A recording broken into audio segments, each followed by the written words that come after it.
Saudara yang dikasih dalam nama Tuhan Yesus, Shalom. Kita bersyukur pada pagi hari ini kita boleh ada semua karena kasih karena Tuhan. Kita memperingati hari kematian Tuhan Yesus. Kita bangga punya Yesus yang mau mati demi kita. Kita bangga punya Allah yang mau menebus hidup kita. Sesungguhnya penderitaan kita yang Dia tanggung, tapi karena kasih Yesus yang mau rela mati untuk kita. Maka dengan itu Bapak Ibu Saudara, saya mengajak semua jemaat Tuhan untuk merenungkan kebaikan Tuhan. Kita persiapkan hati kita. Kita ingat segala kebaikan Tuhan dalam kehidupan kita. Makasih Tuhan, karena kasih-Mu Tuhan, karena cinta-Mu kepada kami Tuhan. Engkau rela mati di atas kayu salib hanya demi menebus hidup kami. Kami bangga punya Yesus. Kami bangga punya Yesus. Terima kasih Tuhan. Kita ingat segala kebaikan Tuhan dalam kehidupan kita, Bapak Ibu Saudara. Kalau kita masih bisa bernafas, kalau kita masih bisa beribadah, itu semua karena kasih karunia Tuhan. Bukan karena kekuatan kita, bukan karena kehebatan kita, tapi karena pengorbanan Yesus. Makasih Tuhan. Terima kasih. Kita angkat pujian yang mengatakan karena selain Tuhan kami hidup.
Tuhan, ini kami anak-anak-Mu Tuhan. Jamah setiap kami ya Tuhan yang hadir di tempat ini. Kau hadir di tempat ini Yesus. Kau yang terbaik, Kau yang Yesus yang baik. Makasih Tuhan. Sama-sama kita katakan, ya Yesus. Saya jemput Bapak Ibu Saudara untuk bangkit berdiri. Ya Yesus, Engkau yang terbaik Tuhan. Ya Yesus, sekali lagi kita katakan, ya Yesus baik. Ya Yesus baik. Ya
Yesus tidak ada yang terbaik di dunia ini, hanya Engkau Yesus.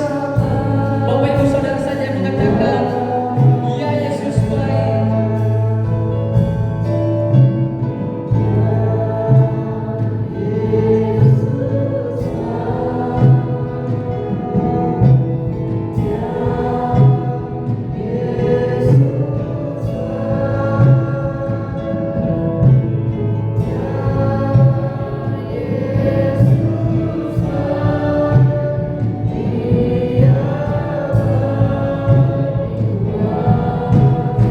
Sama kita katakan, ya Yesus baik. Yes. Yang terbelenggu oleh kuasa Tuhan.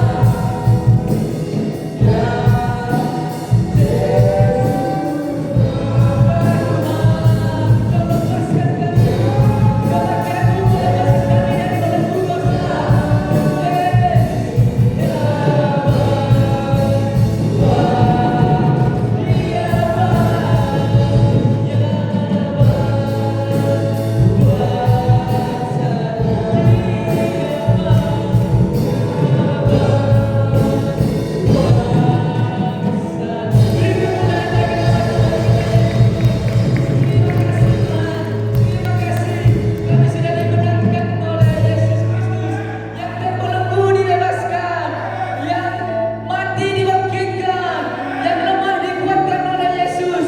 Maka dengan itu Tuhan, kami mau bersorak bagi nama Tuhan. Yang mau bersorak bagi nama Tuhan, kita sama-sama katakan amin. Puji nama Tuhan. Haleluya. Kita angkat satu pujian, Dia mati bagiku. Yes.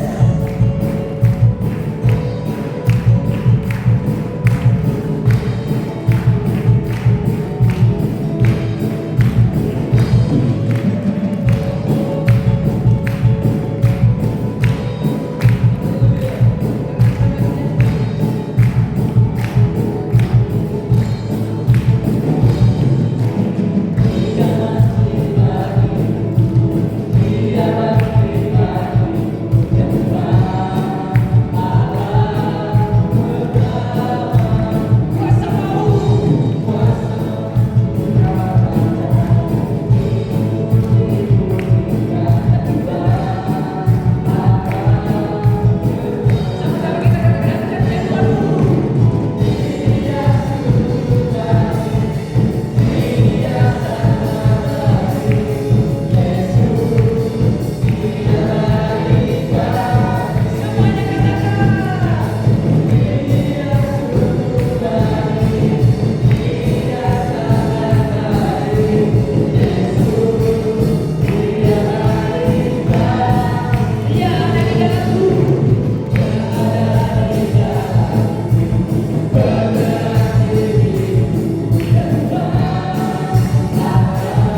kematian-Mu membawa kebangkitan bagi hidup kami. Karena Engkau telah bangkit, karena Engkau telah naik ke surga, menyediakan tempat bagi kami Tuhan. Terima kasih Bapa, terima kasih Tuhan.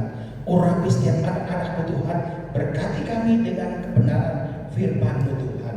Melalui salib Engkau nyatakan kemuliaan, melalui salib Engkau memberikan kami mahkota.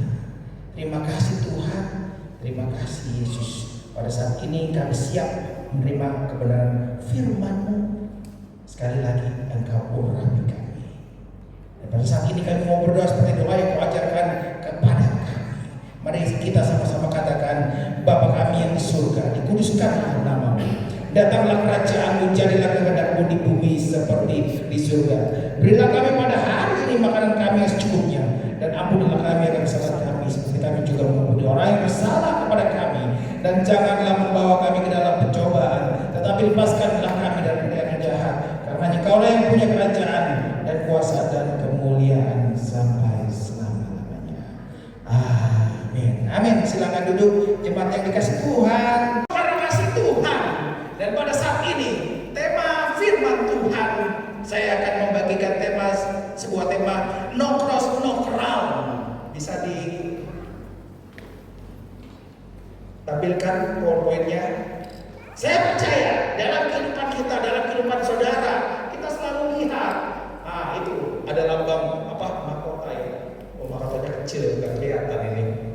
Ada mahkota berduri di sini nih. Di atas ini ada mahkota berduri. Ya, no cross, no crown. No cross, no crown. Tidak ada salib, tidak ada mahkota. Ya, salib menurut orang Yahudi dikatakan sebagai kutukan.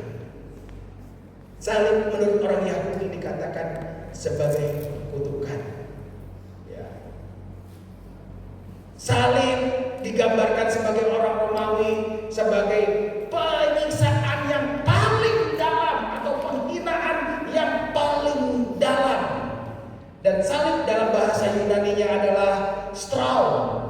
Straun artinya tiang pancang yang dipancangkan untuk menyiksa.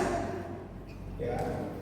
Tetapi pada saat ini tema kita pada hari ini no cross no crown, tidak ada salib, tidak ada mahkota. Artinya apa? Yesus mengubah salib menjadi mahkota bagi saudara dan saya, bagi kita semua. Ya, no cross no crown, tidak ada crown, tidak ada Stefanos. Crown itu dalam bahasa Yunani-nya Stefanos, kemuliaan, mahkota. Ya. Dan pada saat ini sejauh mana di dalam kehidupan saudara, di dalam kehidupan kita sebagai orang Kristen, kita mengklaim diri kita sebagai orang Kristen, pengikut Kristus. Tapi sejauh mana di dalam kehidupan kita menjadi pengikut Kristus yang sesungguhnya, atau mengikuti salib Kristus, mengikuti salib Kristus. Kita langsung baca di dalam firman Tuhan Matius. Ya, Matius pasal 16 ayat yang ke-24. Lalu Yesus berkata kepada murid-muridnya, setiap orang yang mau mengikut aku, ia harus menyangkal dirinya, memikul salibnya dan mengikut aku. Apa maksud dari ayat ini? Kenapa seorang mengikut Yesus harus menyangkal diri? Kenapa kita harus memikul salib dalam mengikuti Kristus? Karena di dalam salib, sekali lagi, di dalam salib yang Tuhan sudah kerjakan 2000 tahun yang lalu, mengubah segala kutuk itu, segala maut itu menjadi kehidupan yang kekal. Ya. Menjadi sebuah mahkota kebenaran, mahkota yang kemuliaan, mahkota kehidupan, mahkota sukacita, mahkota kebenaran yang tidak pernah layu, atau mahkota abadi. Ya. Sebuah salib digambarkan sebagai penyiksaan, tetapi ketika Yesus berada di kayu salib, mengubah makna salib tersebut menjadi mahkota kemuliaan. Di dalam kehidupan kita seringkali di kita mau tujuan kita ke sana, katakanlah tujuan kita mau ke sana. Tetapi apa yang menjadi tindakan kita? Apakah kita melakukan tindakan itu untuk melangkah ke sana? Ketika saya mau ke Jakarta, ya, punya tujuan ke Jakarta, apakah saya mau melangkah? Ya, langkah pertama apa? Cari tiket dulu, ya kan? Cari tiket dulu, beli tiketnya, jalan ke bandara, naik pesawatnya sampai ke Jakarta. Apakah rangkaian-rangkaian tersebut sudah kita lakukan ketika kita mengikut Yesus? Ketika kita percaya pada Yesus, kita percaya pada ajarannya, kepada firman-Nya. Ada lagu yang mengatakan, mengikut Yesus keputusanku, mengikut Yesus keputusanku, mengikut Yesus keputusanku, ku tak ikat. Sejauh mana dalam kehidupan kita tidak mengingkari iman kita kepada Kristus, itu yang menjadi pertanyaan. Kadang-kadang kita mempunyai cita-cita masuk surga, kerajaan kehidupan yang kekal sampai selama-lamanya. Tetapi di dalam kehidupan kita menyimpang. Kita tidak mempercayai Yesus 100%. Kita tidak mempercayai ajaran Kristus 100% di dalam kehidupan kita untuk kita menjadi seorang pengikut Yesus sejati.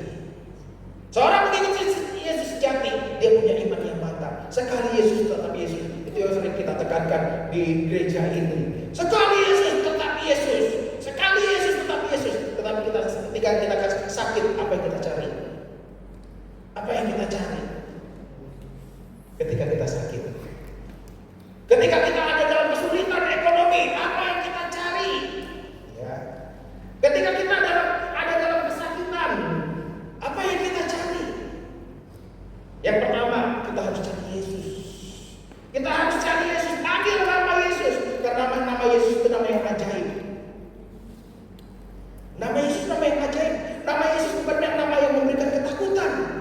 Justru nama Yesus adalah nama yang ajaib. Iblis dikalahkan oleh nama Yesus. Iblis dikalahkan oleh Yesus. Masih ingat ketika orang yang kerasukan setan, ketika Yesus datang di Gadara, orang itu mengatakan, Tuhan, kenapa kau mengganggu aku, Tuhan? Biarkan aku tinggal di tubuh ini. Ya, tapi Tuhan Yesus mengusir roh tersebut, ya, roh jahat tersebut. Tuhan Yesus mengusir roh jahat tersebut. Artinya apa? Setan juga mengakui Yesus itu Tuhan. Setan itu mengakui Yesus itu Tuhan. Kalau setan aja mengakui Yesus Tuhan, kenapa kita harus percaya sama setan? Dalam kehidupan kita, kadang-kadang seringkali kita diombang-ambing oleh perasaan takut. Makanya di dalam kebenaran firman Tuhan ada 365 frase yang mengatakan jangan takut atau tidak perlu khawatir, jangan bimbang. Yang mempunyai arti jangan takut. Ya. Bukan satu kebetulan, 1 tahun ada 365 hari. Jadi dalam keseharian kita tidak boleh takut dengan apapun, dengan kuasa apapun. Roh yang ada di dalam kita, di dalam hidup saudara, lebih besar daripada roh yang ada di dalam dunia ini. Karena kita pemilik Kristus, maka Yesus yang bertanggung jawab atas hidup kita. Kalau Yesus adalah jalan kebenaran, kita percaya hidup kita ada di jalan kebenaran ketika kita mengikuti kebenaran firman Tuhan. Pada saat ini, kadang-kadang tindakan dan cita-cita kita berbeda. Ya, tindakan dan cita-cita kita itu berbeda. Ya, kita mempunyai keinginan sesuatu yang kita rindukan, tetapi tidak mencerminkan di dalam tindakan kita. Coba next. Nah, ini biasanya anak-anak muda, cita-citanya kurus, tapi hobinya makan. Cita-citanya kurus, hobinya makan. Sama, saya juga begitu. Cita-citanya kurus, tapi hobinya makan. Kita kadang-kadang cita-citanya masuk surga, masuk kerajaan surga, tapi kita tidak mau menjadi pengikut Yesus yang sesungguhnya. Pengikut Yesus yang sesungguhnya. Hidup sehat di dalam sehat rohani. Ya. Kalau ini kan hidup sehat di dalam sehat jasmani. Hidup sehat dalam sehat jasmani. Jangan kebanyakan makan. Wah, kadang-kadang kita melihat gorengan bukannya jadi lapar, tapi jadi apa? Rakus. Ya, kita ada gorengan, gorengan gorengan. Ketika kita melihat gorengan bukan jadi lapar, tapi jadi rakus. Ya. Dalam hidup kita seringkali tindakan kita tidak mencerminkan apa yang akan kita cita-citakan. Padahal kita punya cita-cita yang mulia. Wah, mati masuk surga, mati punya kehidupan yang kekal di dalam nama Tuhan Yesus Kristus. Tapi tindakan kita tidak mencerminkan rohani yang sehat. Rohani yang sehat. Jangan menjauhkan diri dari pertemuan-pertemuan ibadah seperti yang dibiasakan oleh orang-orang fasik. Ibrani mengatakan seperti itu. Ya. Janganlah hatimu dengan segala kewaspadaan, karena di situlah terpancar kehidupan. Abis kata 23 mengatakan seperti itu. Dalam kehidupan saudara, dalam kehidupan kita semua, kita harus mempunyai standar hidup sehat. Dalam artian sehat rohani, dalam artian sehat rohani dan sehat jasmani juga perlu nih. Saya juga harus belajar nih. Saya juga harus belajar. Karena ketika saya melihat babi panggang, bukan lapar, laparnya hilang, rakusnya muncul.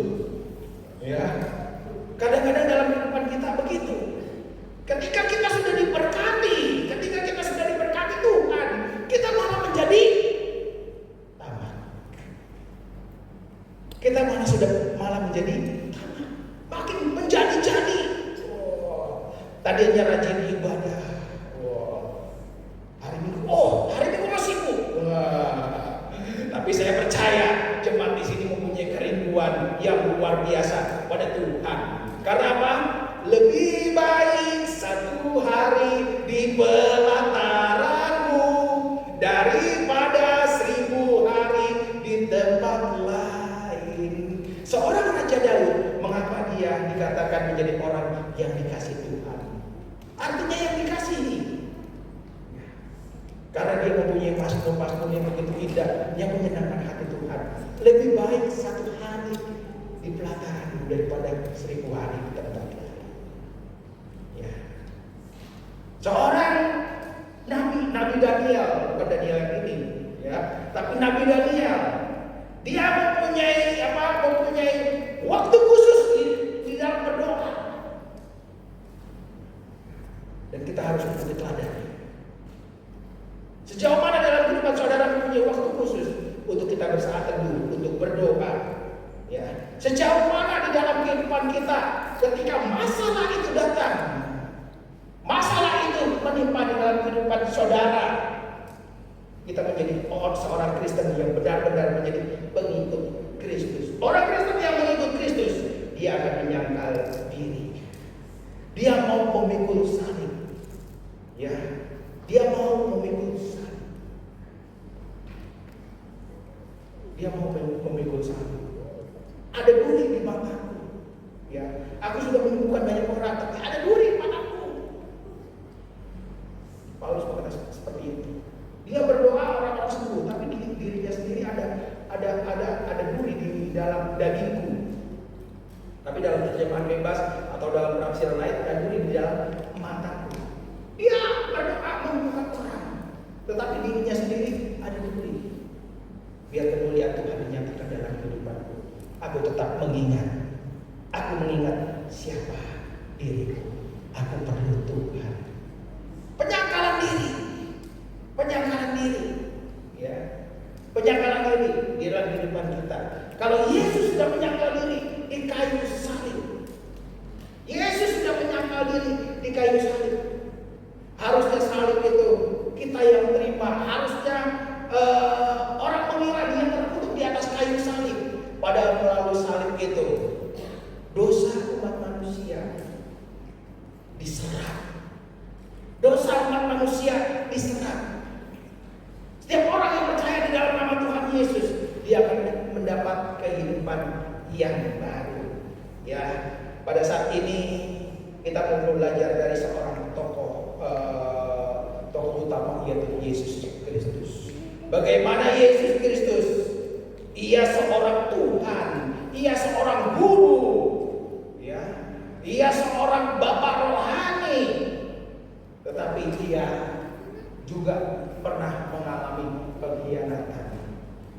Di dalam Good Friday ini, dalam Jumat Agung ini, kita pasti tahu cerita ini. Ketika Yudas Iskariot mencium Tuhan Yesus Kristus. Kisah ini ditulis dalam Lukas pasal yang ke-22. Ya. Bagaimana Lukas itu mengkhianati Tuhan Yesus. Padahal dia adalah orang ring satu, orang yang paling dekat sama Tuhan Yesus. Orang yang dipercaya oleh Yesus. Orang yang dipercaya Yesus. Bagaimana mungkin dia menjadi seorang pengkhianat? Makanya saya kadang-kadang kurang setuju dengan pandangan teologi predestinasi. Ya, segala sesuatu sudah ditentukan oleh Tuhan. Segala sesuatu sudah ditentukan oleh Tuhan, termasuk keselamatan juga sudah ditentukan oleh Tuhan. Saya agak kurang setuju dengan pendapat tersebut. Pendapat tersebut bukannya sesat, tapi saya kurang setuju. Saya pribadi kurang setuju. Karena apa? Ketika segala sesuatu sudah ditentukan oleh Tuhan, apakah Yudas ini ditentukan juga oleh Tuhan untuk mengkhianati Yesus? Itu yang menjadi pertanyaannya. Itu yang menjadi pertanyaannya. Terus ketika bangsa Israel keluar dari kebenaran firman Tuhan, ketika Musa naik ke gunung Sinai kelamaan, akhirnya Musa mendirikan patung. Pada akhirnya bangsa Israel menerima kemurkaan Allah. Apakah itu juga ditentukan oleh Tuhan? Saya rasa tidak. Karena segala sesuatu yang ditentukan oleh Tuhan adalah rancangan kebaikan. Segala sesuatu yang ditentukan oleh Tuhan itu rancangan yang baik buat hidup saudara, buat hidup kita.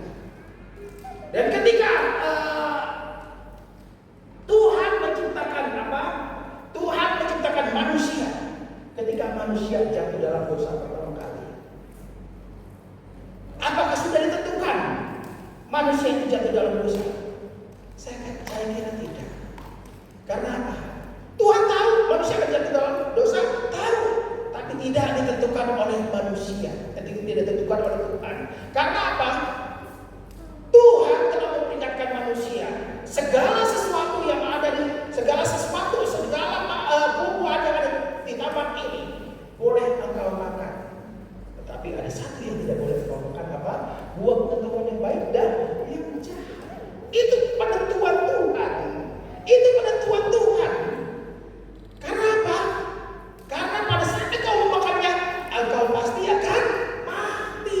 Kejadian 2 ayat 17 mengatakan seperti itu. Itu yang ditentukan oleh Tuhan. Itu yang dikasih tahu oleh Tuhan kepada kita.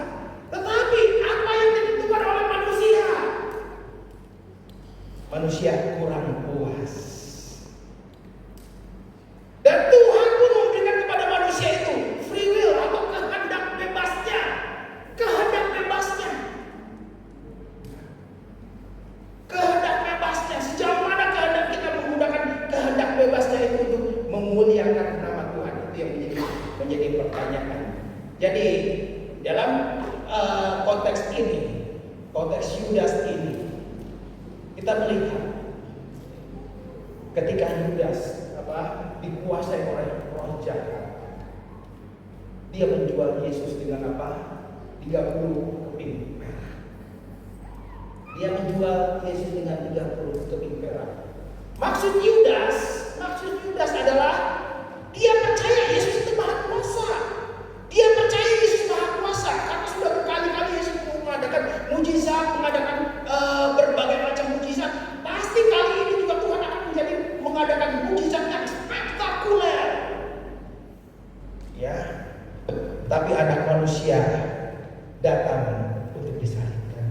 Tetapi anak manusia datang untuk menghapus dosa dengan apa? Dengan darahnya. Oh, kalau begitu Yudas jadi pahlawan dong. Jadi pahlawan dong. Wah, itu pendapat yang ngacau lagi. Kalau gitu Yudas jadi pahlawan dong. Sebab kalau tanpa Yudas menjual Yesus, pasti Yesus tidak akan disalib. Dan manusia gak dihapus dosanya. Kita percaya rancangan ilahi, rancangan Tuhan itu rancangan damai sejahtera, bukan rancangan kecelakaan. Bukan rancangan kecelakaan. Tuhan mampu mengadakan jalan yang lebih dahsyat lagi,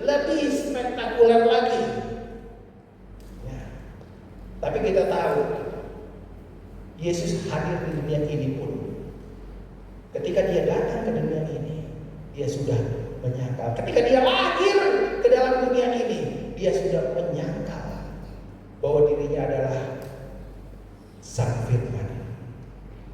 Bahwa dirinya adalah Sang Firman yang menciptakan langit dan bumi. Orang dia pencipta langit dan bumi, kenapa dia mesti lahir? Justru itu, karena dia menyangkal. Karena dia menyangkal dirinya. Untuk apa? Untuk kebebasan manusia dari dosa. Upah dosa ialah maut, tetapi kasih karunia Tuhan adalah hidup kekal sampai selama-lamanya. Dan pada saat ini, sekali lagi kita melihat kalau Yudas menjual Yesus dengan 30 keping perak. Kita tahu semua ceritanya ini. Ketika Yudas datang ke Sanhedrin atau imam-imam di bait Allah, ya, kepala bait Allah, Kayafas, dan pada saat itu, ya, dia terjadi apa? Konspirasi yang besar pada saat itu. Ya. Dia menjual Yesus dengan 30 keping perak untuk Yesus naik di kayu salib. Siapa orang yang aku cium? Dialah Yesus yang harus kamu tangkap. Ngasih tahu identitasnya Yesus.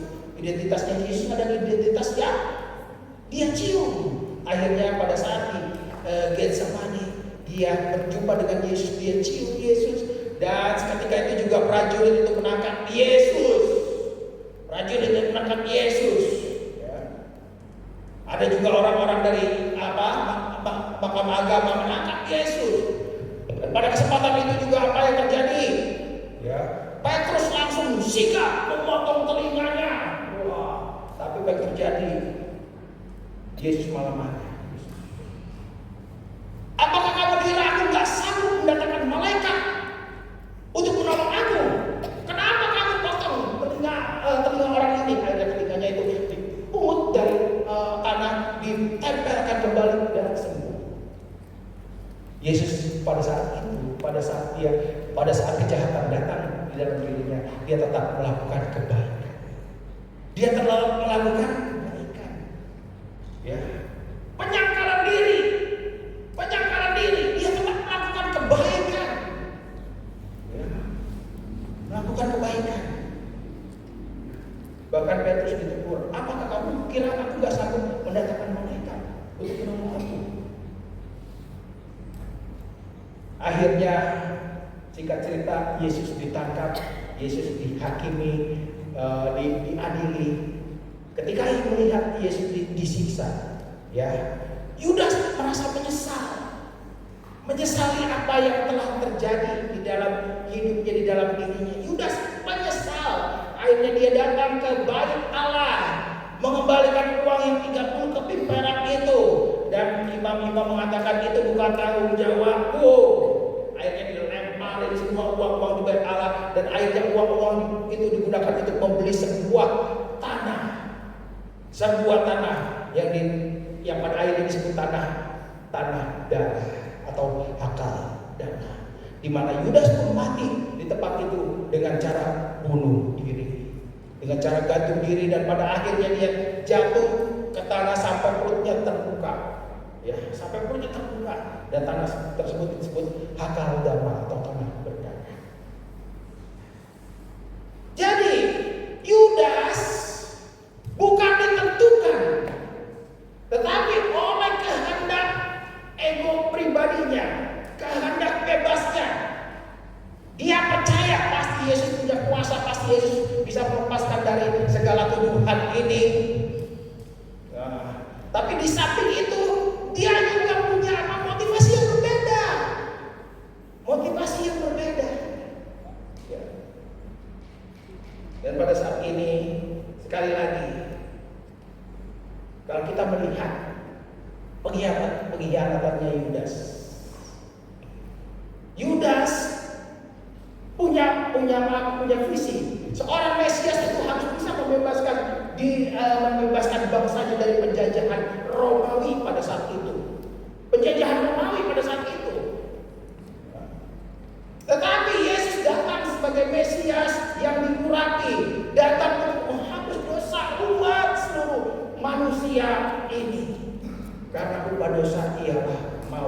tidak ada kesempatan lagi di balik kehidupan di dunia ini.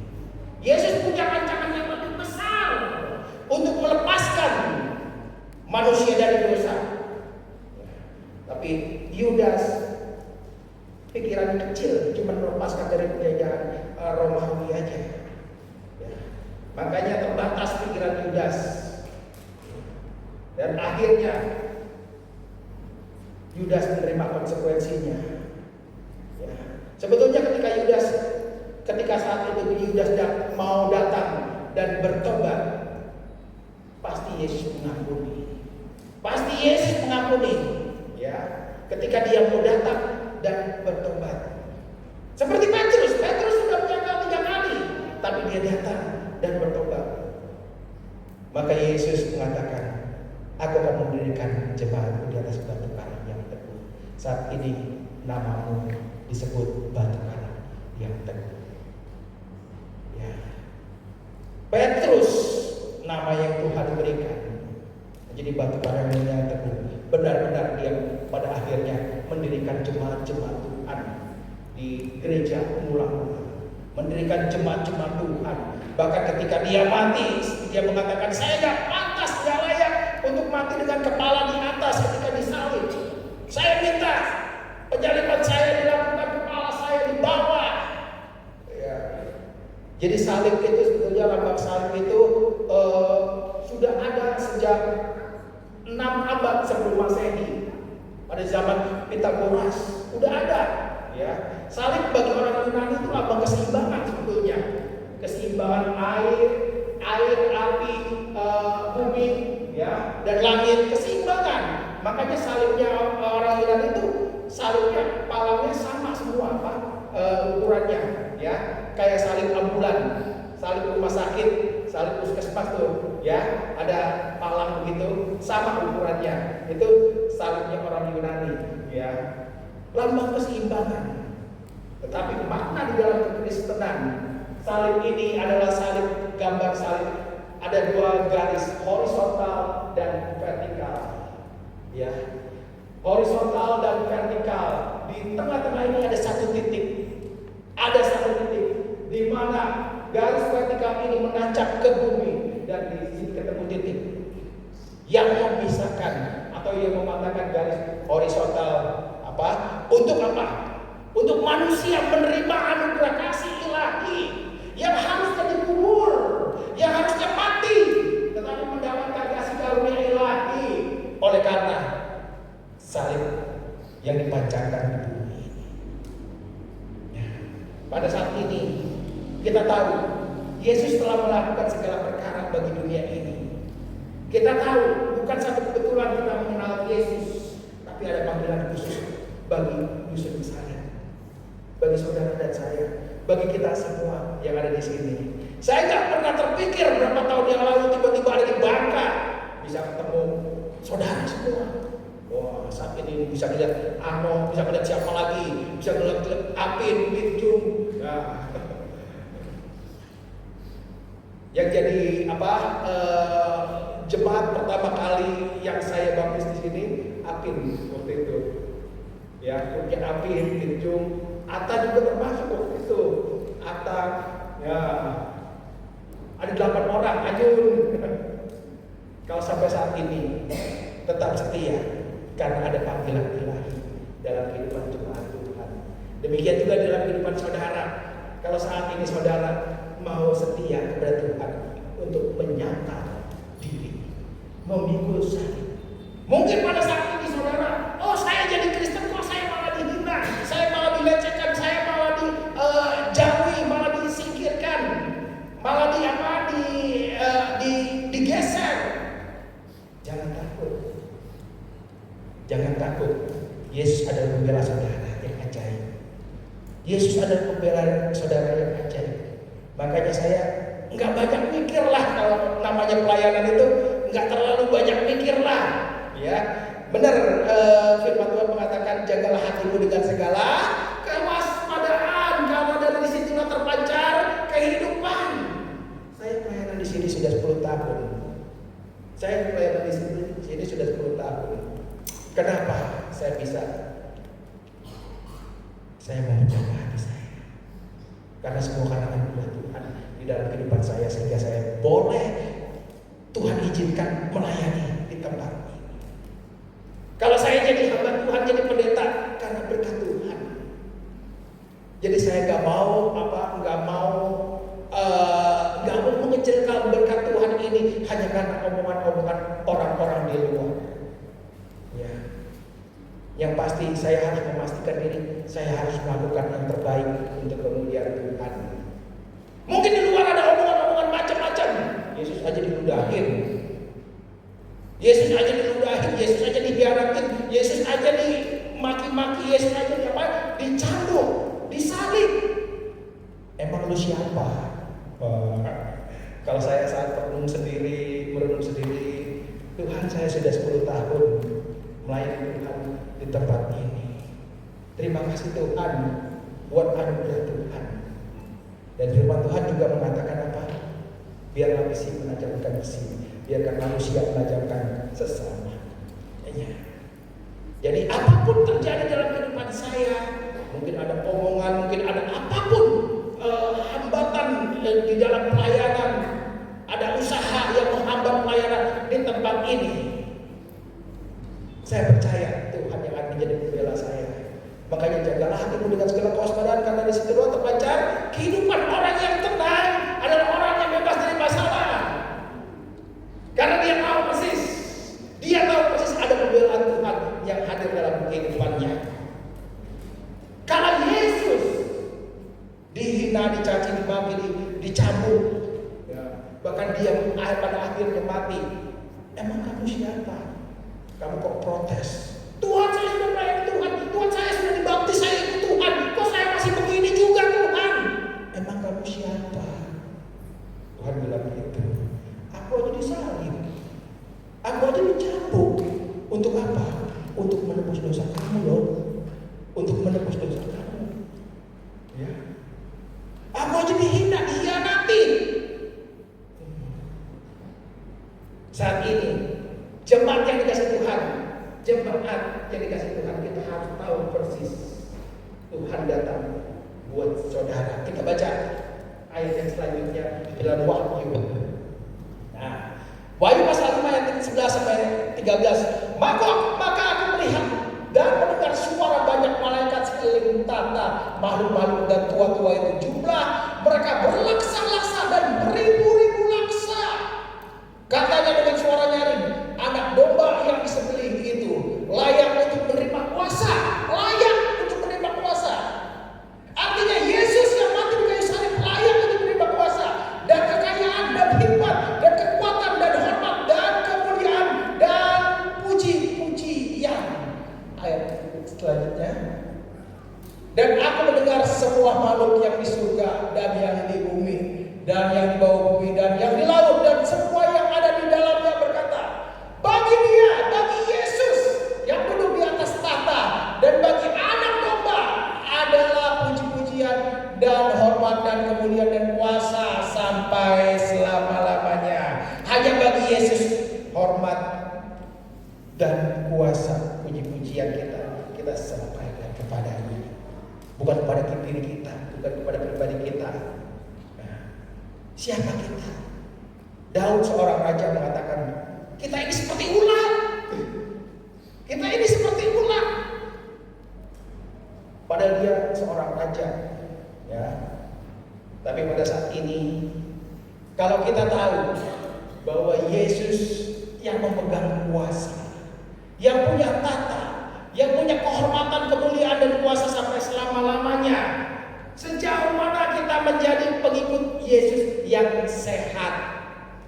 Sejauh mana kita mau menjadi pengikut Yesus yang sehat? Pengikut Yesus yang sehat adalah yang benar-benar mau mengikuti ajarannya. Nah, next. Yuk, slide selanjutnya. Nah, ini ada serial baru namanya serial lama sih. Saya lihat di tagline ininya tanggalnya serial lama. Follow your heart. Kelihatannya kata-kata ini benar ya. Kelihatannya kata-kata ini benar ya. Follow your heart. Ada anak-anak yang udah nonton? Anak-anak muda yang udah nonton? Follow your heart.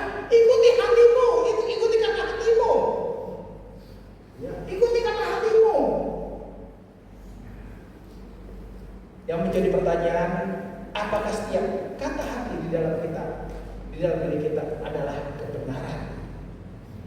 Yang menjadi pertanyaan, apakah setiap kata hati di dalam kehidupan saudara adalah kebenaran? Ya.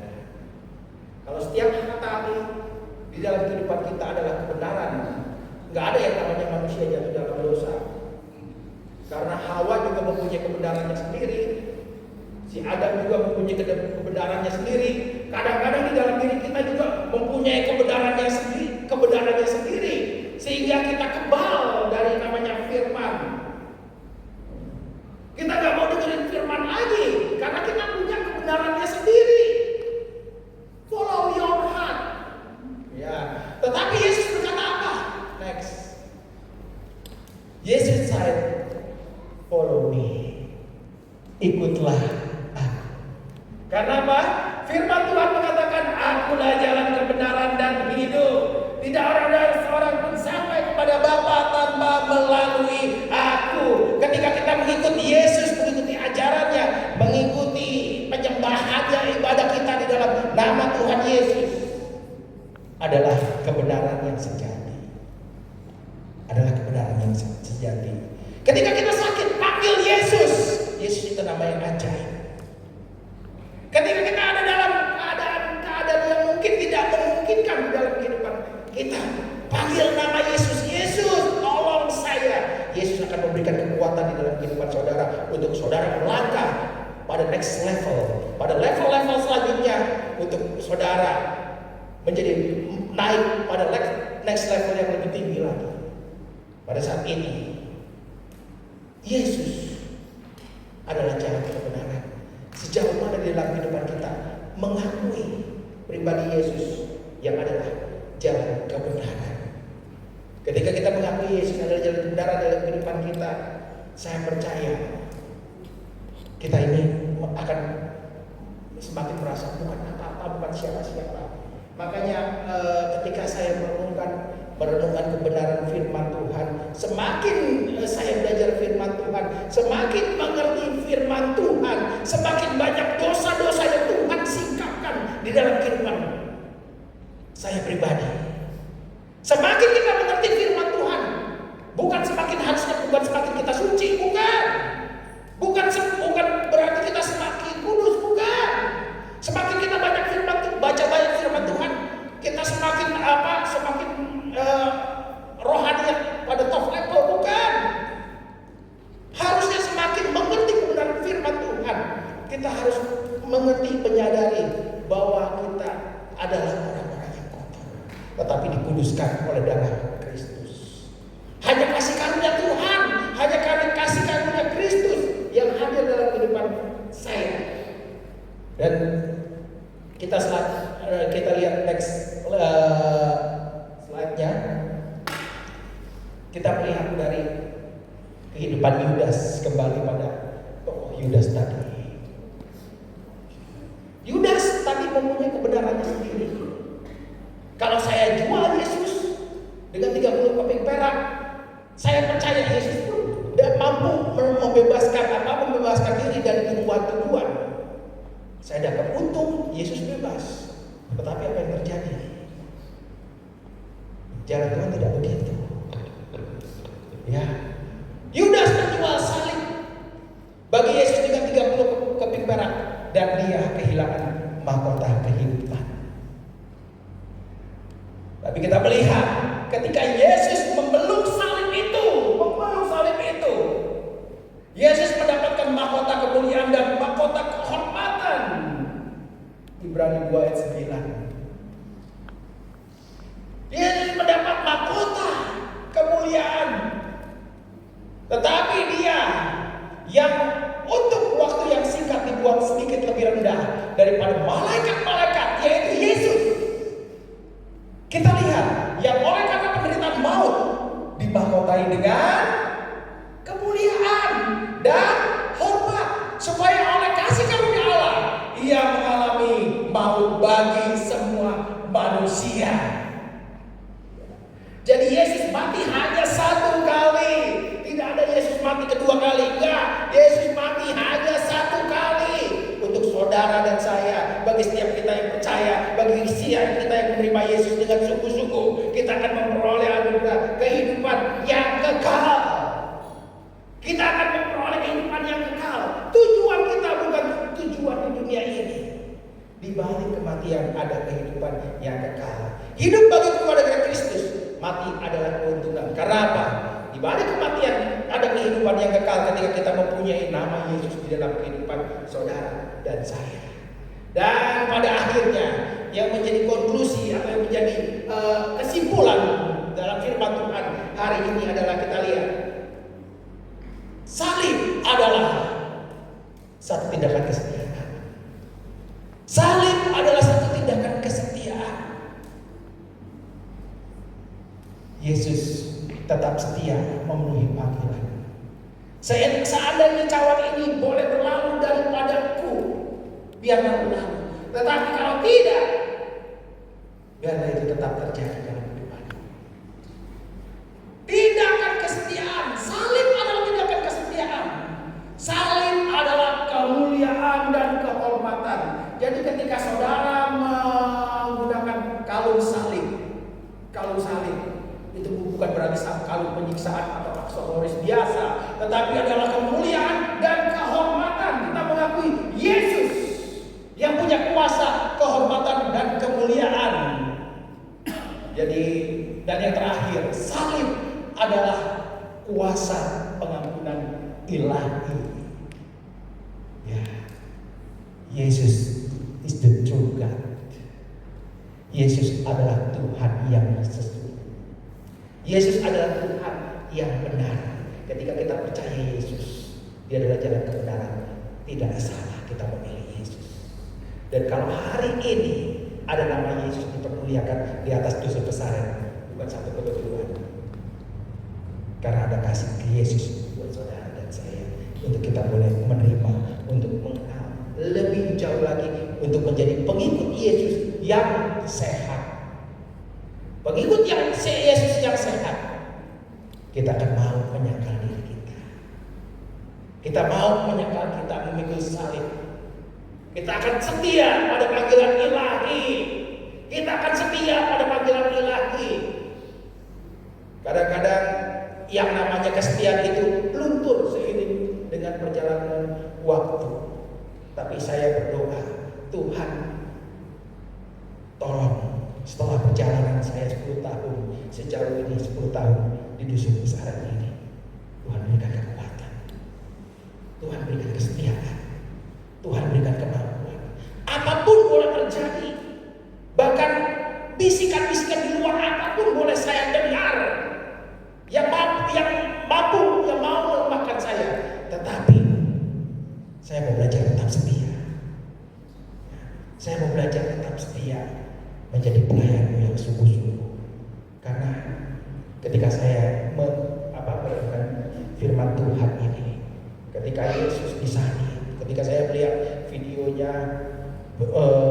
penyiksaan Yesus, pengkhianatan Yudas, begitu luar biasa apa yang diterima di dalam kehidupan Yesus.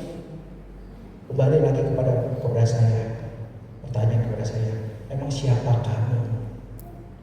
Emang siapa kamu? Hamba itu dulos. Ya. Hamba dulos yang tidak punya apa? Tidak punya kuasa. Tetapi ketika disertai dengan hamba Tuhan, Yesus yang punya kuasa di dalam kehidupanmu, Yesus yang punya kuasa di dalam kehidupan kita, Yesus yang akan menjadi pembela dalam kehidupan kita. Yang disebut hamba Tuhan siapa? Bukan saja pendeta, saudara juga hamba Tuhan. Kita semua hamba Tuhan. Kalau kita menjadi pengikut Yesus yang sehat, menjadi pengikut Yesus yang sehat, kita semua hamba Tuhan. Jadilah hamba Tuhan yang setia, yang mengakui kemuliaan dan kehormatan, yang mengakui ada kuasa pengampunan ilahi dalam kehidupan kita, untuk kita menjadi berkat, membawa berkat-berkat keselamatan bagi orang banyak. Tuhan Yesus memberkati. Amin. Next slide. Amin. Selamat Jumat Agung atau Good Friday. Tuhan Yesus memberkati. Belum kita tutup ibadah. Jadi di benar, karena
Yesus telah mati di kayu salib 2000 tahun yang lalu. Saya akan bacakan kebenaran firman Tuhan yang mengajarkan kepada kita bahwa ujilah dirimu sendiri. Apakah kamu tetap pegang di dalam iman? Apakah kita punya iman? Uji diri kita sendiri. Terus selidikilah dirimu. Apakah kamu tidak yakin akan dirimu bahwa Kristus Yesus ada dalam dirimu? Sebab jika tidak demikian, kamu tidak tahan uji. Jadilah orang-orang Kristen yang sehat, menjadi pengikut Kristus yang sehat, pengikut Kristus yang tahan uji, pengikut Kristus yang setia, pengikut Kristus yang mempunyai pengakuan iman bahwa hanya Yesus satu-satunya yang memberikan pengampunan kita dari dosa. Dan pada akhirnya kembali firman Tuhan berkata, setiap kali kita makan roti ini dan minum dari cawan ini, kita sedang memberitakan kematian Tuhan sampai Tuhan datang. Jadi barang siapa dengan cara yang tidak layak makan roti atau minum cawan Tuhan, ia berdosa terhadap tubuh dan darah Tuhan. Karena itu hendaklah tiap-tiap orang menguji dirinya sendiri, dan baru sesudah itu ia makan roti dan minum dari cawan. Firman Tuhan telah dibacakan, ya. Firman Tuhan telah disampaikan. Kita harus menjadi orang yang tahan uji. Tahan uji artinya kita mempunyai pengakuan iman di dalam Kristus Yesus, mempunyai kesetiaan yang mantap, mempunyai pengakuan iman yang mantap di dalam Kristus Yesus. Hanya Yesus yang punya kuasa. Baru setelah itu kita makan dan minum dari cawan yang Tuhan sudah sediakan buat kita. Mari kita sama-sama berdoa. Kami mengucap syukur di dalam nama Tuhan Yesus buat kasih setiamu Tuhan, buat pimpinan rohmu Tuhan di dalam ibadah Good Friday ini Tuhan, Jumat yang agung ini Tuhan. Penyertaan Tuhan sempurna 10 kali atau 10 tahun hamba melayani Tuhan di tempat ini sampai detik ini. Engkau tetap bela hamba-Mu mengucap syukur. Kebenaran firman Tuhan biar terus disampaikan sampai Tuhan datang kembali. Jemaat yang dikasih Tuhan, firman Tuhan berkata, sebab apa yang telah kuteruskan kepadamu telah aku terima dari Tuhan Yesus Kristus. Kita angkat sama-sama roti dengan tangan kita. Tuhan Yesus pada waktu malam ia diserahkan mengambil roti, dan sesudah itu ia mengucap syukur atasnya. Ia memecah-pecahkannya dan berkata, inilah tubuhku yang diserahkan bagi kamu. Perbuatlah ini menjadi peringatan akan aku.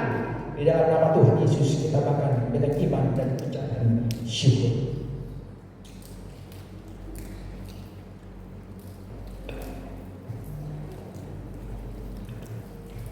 Kita siapkan cawan anggur pejabat kudus kita. Kita angkat dengan tangan kanan kita. Demikian firman Tuhan juga berkata, pada saat itu ia mengambil cawan, sesudah makan, lalu ia berfirman, cawan ini adalah cawan perjanjian baru yang dimeteraikan oleh darahku. Perbuatlah ini setiap kali kamu meminumnya menjadi peringatan akan aku. Di dalam nama Tuhan Yesus kita minum dengan iman dan ucapan syukur.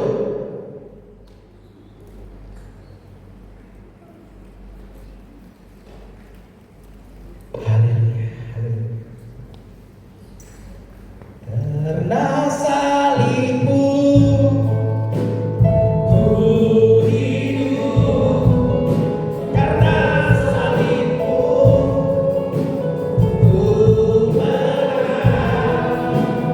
Engkau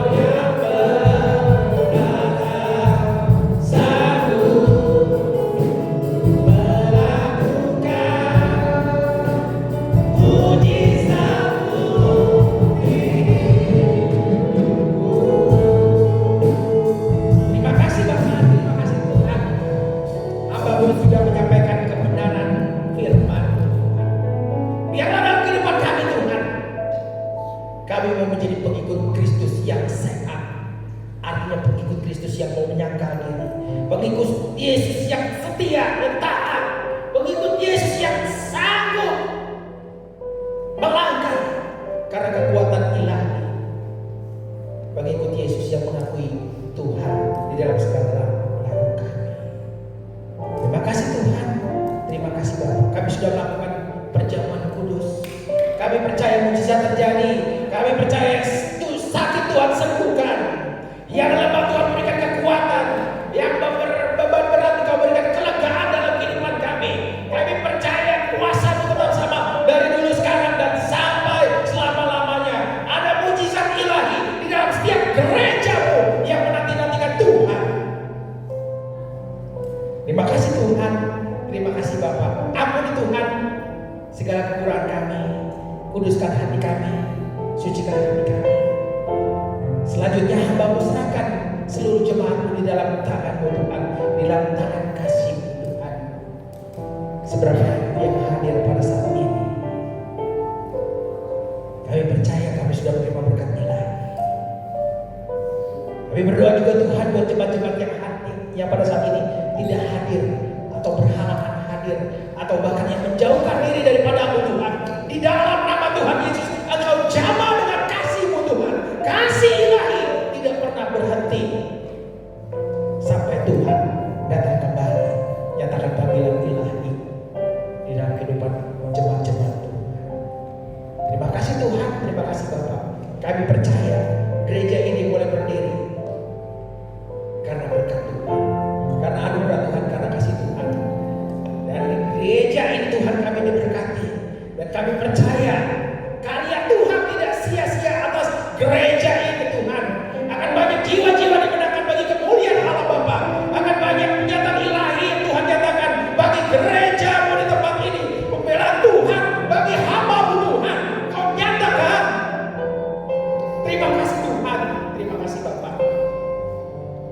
Sekali lagi Tuhan, ajar kami di dalam kehidupan kami, menjaga hati kami dengan segala kewaspadaan, menjaga mulut lidah kami Tuhan, mulut bibir dan lidah kami Tuhan.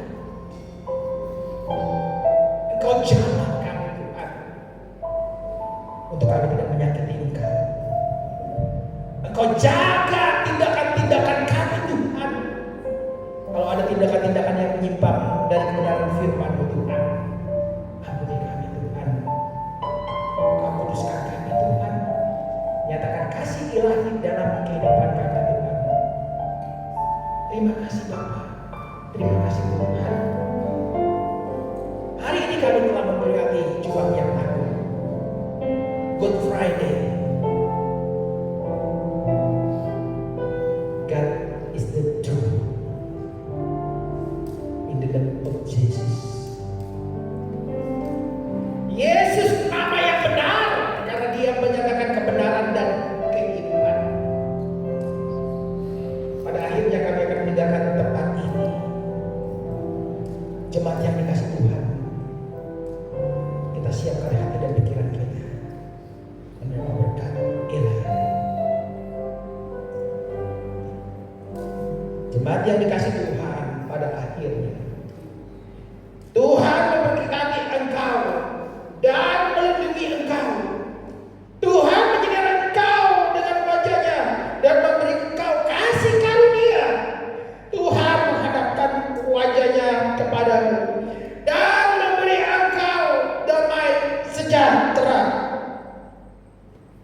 Dan kiranya kasih karunia Tuhan Yesus Kristus dan kasih Allah dan persekutuan Roh Kudus menyertai saudara sekalian dari sekarang hingga Maranatha datang kembali di dalam nama Tuhan Yesus Kristus. Kiranya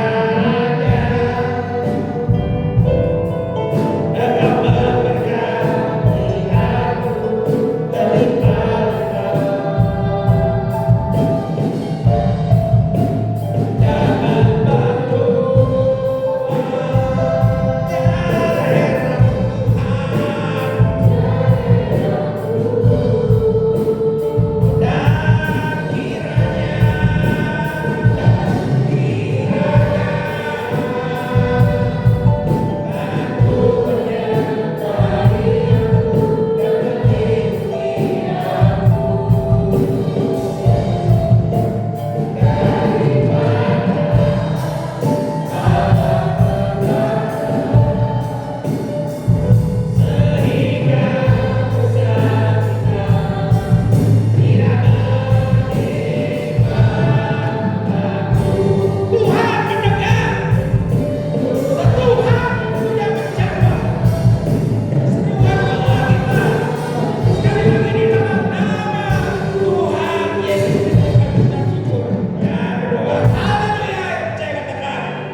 Yesus memberkati. Selamat Jumat Agung dan Tuhan Yesus memberkati. Ada sedikit pengumuman.